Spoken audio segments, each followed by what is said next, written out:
Hi everyone, my name is Shelley Dawson and today I'll be presenting some ideas on the value of ideologies and ethnographic fieldwork or deep hanging out for qualitative researchers interested in questions of belonging. I just wanted to start by showing you who I am, showing you my face, and now I'm going to share my slides with you if I can find them. Okay, bear with me. Hopefully they are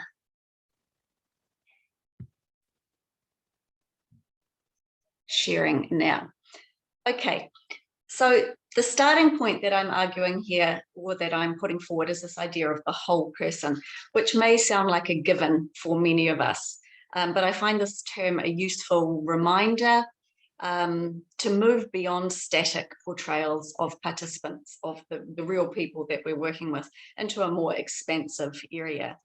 And my own research has looked at the experiences, the identity experiences of study abroad students who have traditionally been assigned these very static roles of non-native speaker or native speaker, American student, Australian student, etc., etc. A whole person lens, however, emphasises that participants and researchers, I might add, are embodied social beings with multiple dynamic identities and differential access to capital in its various forms. So a critical transformative lens adds further value. In my own research, for example, questions of language learning, of intercultural competence, identity, sat alongside broader concerns for social change and inclusivity. So how can we access this wholeness? And I should say from the beginning that I'm really just drawing on what has worked for me, and especially in my PhD project a few years ago, but I will be looking forward to another project that I'm launching very soon. But obviously it depends.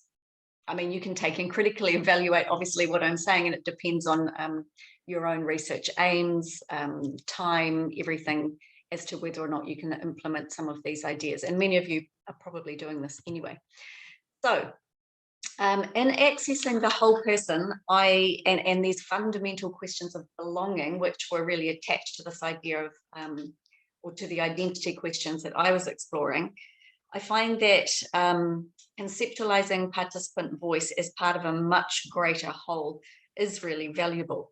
And here I'm thinking in particular about ideas around lived experience, positioning, how you position yourself, how others position you, navigating hegemonic ideologies that often act as gatekeepers to belonging, and accessing capital in different situations. How are we seen or heard in different contexts, in different interactions? So I think as researchers, by using such big picture questions, and you'll be able to pause and have a look at the questions I've included there, allows us to kind of anchor our reflections, give us something to come back to. And slowly, at least for me, what happened was the picture, the story that we're telling, regarding our participants' journeys becomes clearer, it crystallizes, and the kind of workings of power come through more clearly as well. And this, of course, all these questions are connected to ideas of marginalization and privilege, domination, resistance, these large-scale critical considerations. And these understandings, as I will hopefully show in a moment, can be drawn on to inform a more confident and nuanced analysis of interactional data. So, does this mean that we should ask participants these questions directly? No, probably not, nor not necessarily, I should say. It will obviously depend on the particular relationship you have with the participant, their knowledge of some of these more theoretical concepts. If you're going to start talking about capital, that will obviously need to be explained. There's no one size fits all answer, obviously. For me, again, what happened is that a lot of these things began to emerge as I got to know participants, and simultaneously as I became more attuned to the theory that I was exploring. That's not to say I didn't have explicit conversations with participants on any of these topics, but rather that the process was more organic, I suppose, and relevant to the particular participant trajectory. So how do we operationalize such kind of macro considerations? The first way that I did this, and as you would have seen in the abstract, is through this idea of deep hanging out. And I did hear this term first mentioned by a colleague here at Victoria University of Wellington. She was giving a seminar talking about interviews with participants, and her name is Brigitte. Brigitte Bonish, I think. I can let you know if anyone has a question about that. So I found that this term conceptually aligned with my researcher's stance, which I conceptualize as participant-focused ethnographic approach with a critical lens. The notion of informal observation or participant observation, more traditional terms, just didn't fit. From the very beginning, with participants, I was doing more than observing. I was part of their groups, and again, happy to answer any questions on that later. So I had two phases of my research: a group of French and Francophone students studying in New Zealand, and a group of New Zealand students studying in France. Yeah, as I said, I was doing more than observing right from the very beginning, and this terminology that I was coming across in readings and whatnot, participant observation, for example, lent a level of detachment, I suppose, that didn't quite capture the way that we were spending time together. I had a very real and deep interest in all aspects of their lives. So to talk about this a bit more, what is it, deep hanging out? First of all, it does require an active and engaged commitment to developing relationships with participants. There's a lot of talking, asking, sharing, supporting. Of course, you don't need to share all aspects of your life, and neither do they. We work within these limits of sincerity, as Simone de Beauvoir once said. But it was still we developed these trusting, mutually respectful relationships. And in practical terms, what this looked like during these two research phases, it involved collecting participants from airports, for example, after establishing email communication and the relationship that way. It involved helping with admin tasks, for example, opening bank accounts, game nights, movie nights, visits to tourist attractions, museums, many coffees on campus and off, and a couple of parties as well, a 21st party and a going away party. And what began to happen, of course, as these friendships developed, was that our little group, it was a form of belonging in itself, right? So while the students were navigating entry into different identity or social identity groups they wanted to be part of, all that they didn't, there was always this little support group to fall back on.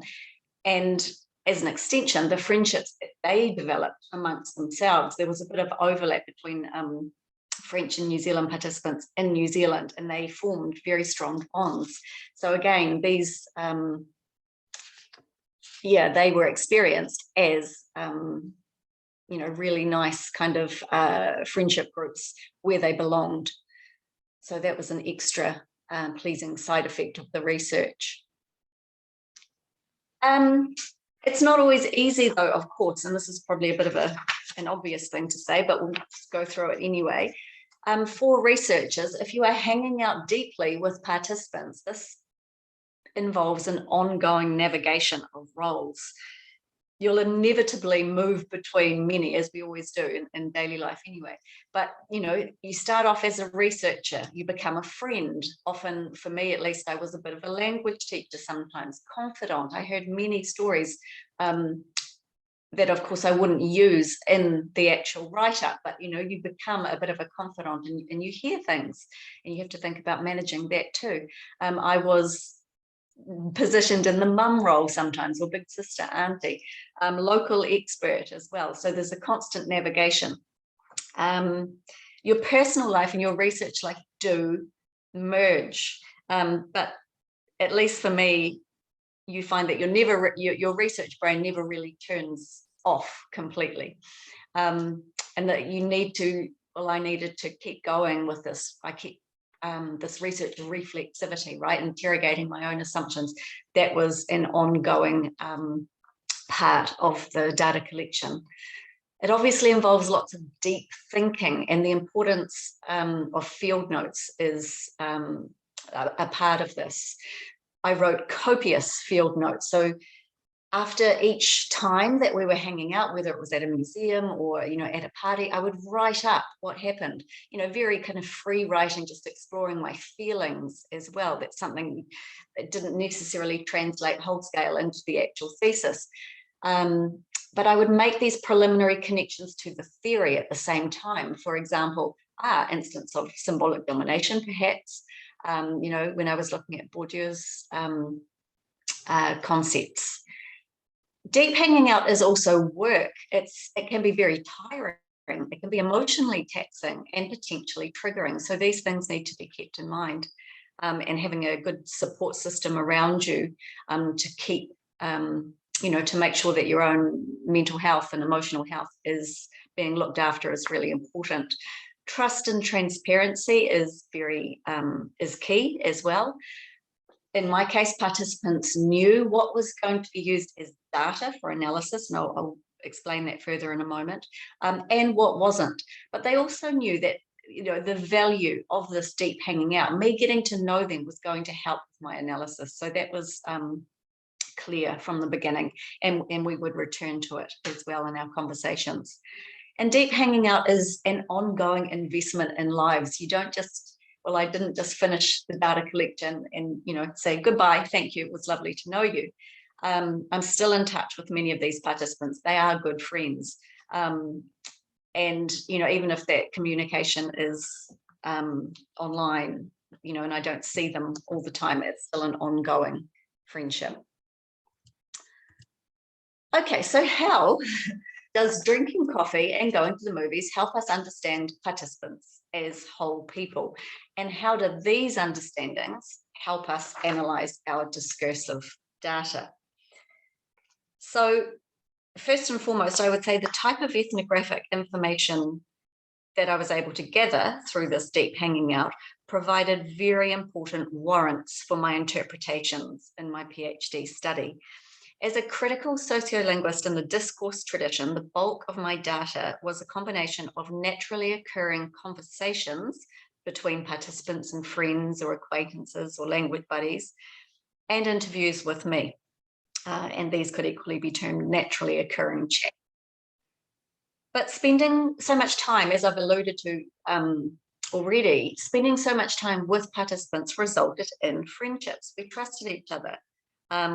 We developed this mutual respect, and the particular bond was different with each participant, but in general, the deep hanging out experience informed not only my own growth as a person, as a researcher, but it really meant that I could more confidently interpret the actual data that I was analysing.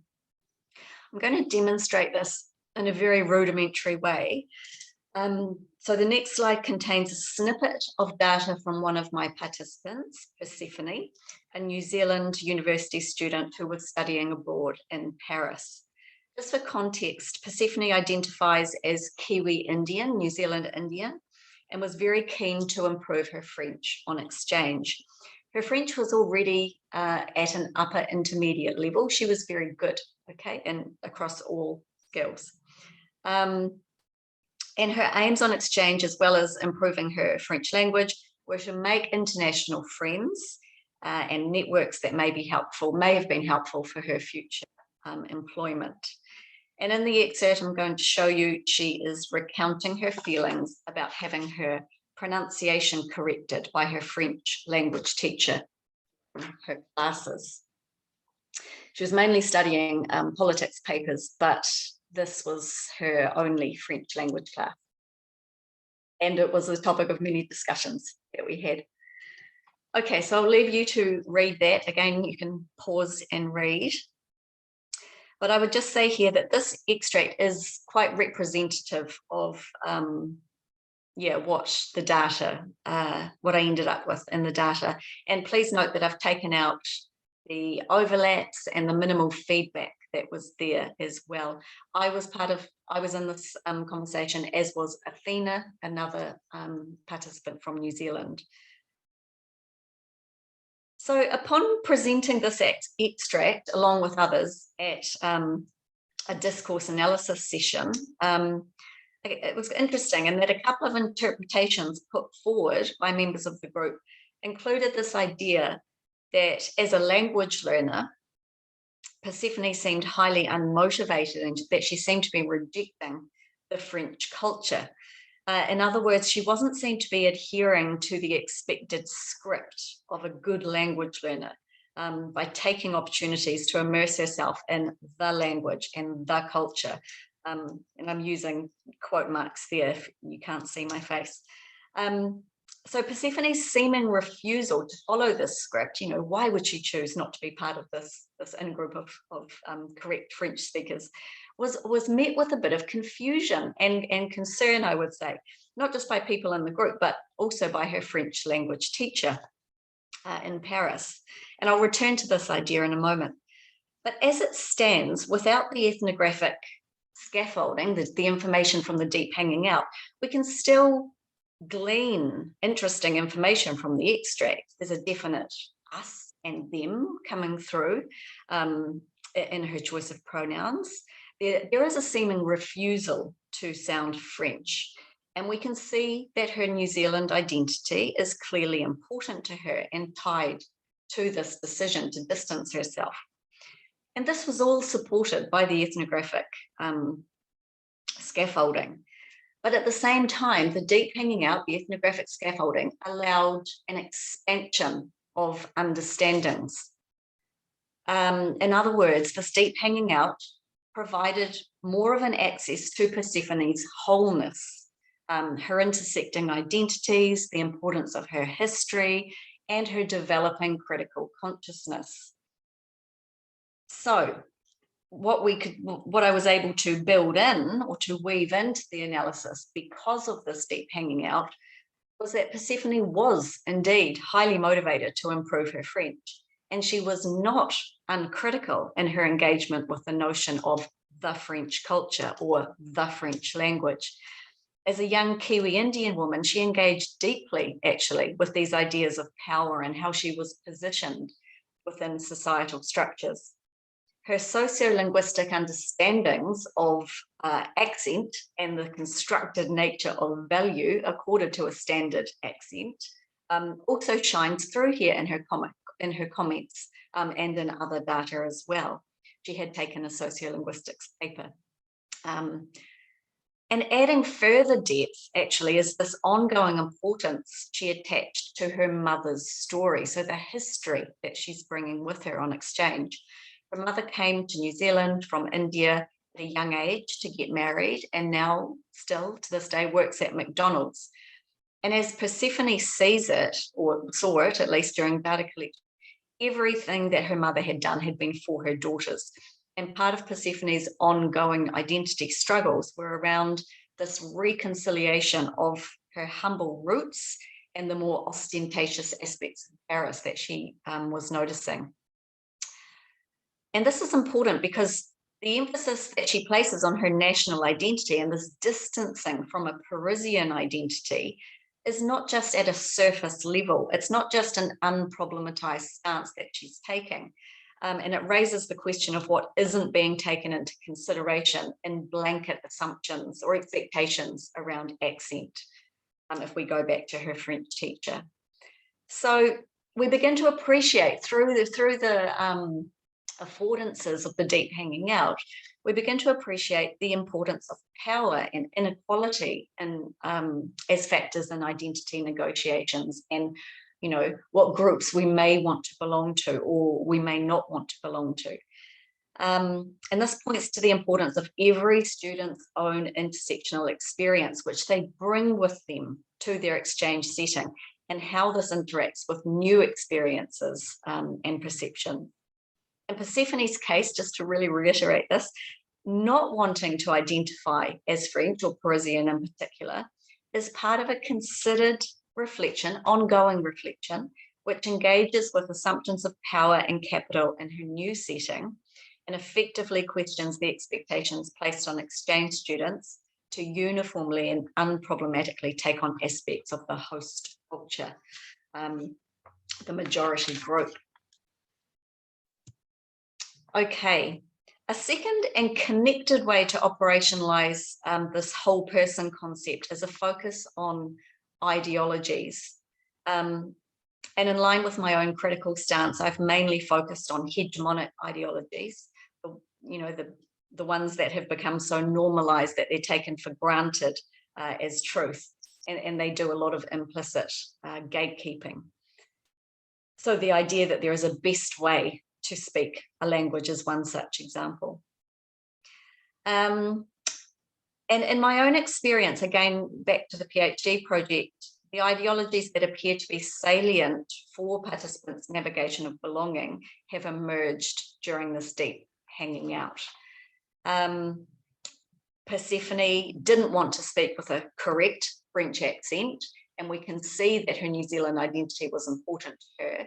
But an understanding of hegemonic ideologies around standard languages, and especially in the French context, led to even deeper considerations of power, marginalization, and potentially transformation.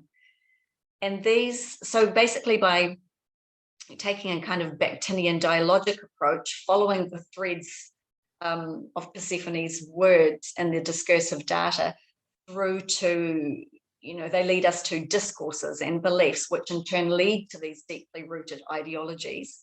And following through these connections allows us to see with more clarity, I suppose, the social and historical embeddedness of participants.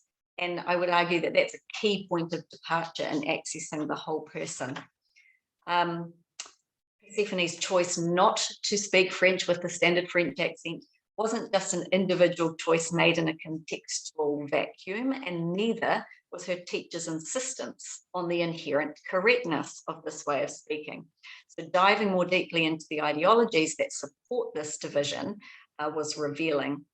In this case, by looking at the historical formation of the standard language ideology in the French context, the one nation, one language framing, really kind of allowed nuanced understanding of how these ideas have perpetuated much inequality in France, and they continue to do so by essentially constructing what counts as capital and whose ways of speaking will be valued, though obviously people orient these ideas in different ways, as Persephone has just shown us. And to understand these claims for belonging and identities in the now, I got a lot of value in kind of merging this past, present, and future idea, because understanding how ideologies have been constructed over time and space, and what power or legitimacy they've accrued through this ideological sedimentation, kind of gives us access to these processes of becoming hegemonic, and understanding the histories of ideologies simultaneously allows our analytical eye to be drawn in the interactional data to moments of interactional dissent or pushing back against these powerful structures, which kind of leads into this idea of transformation, which I'm also interested in. How do we reframe? How do we claim voice amidst these structures of power? So Monica Heller and Bonnie McElhinney capture this idea really well in their phrase, walking backward into the future. We can only understand the now. We can only move forward by understanding these processes. So really kind of expanding our temporality, I suppose, is quite important.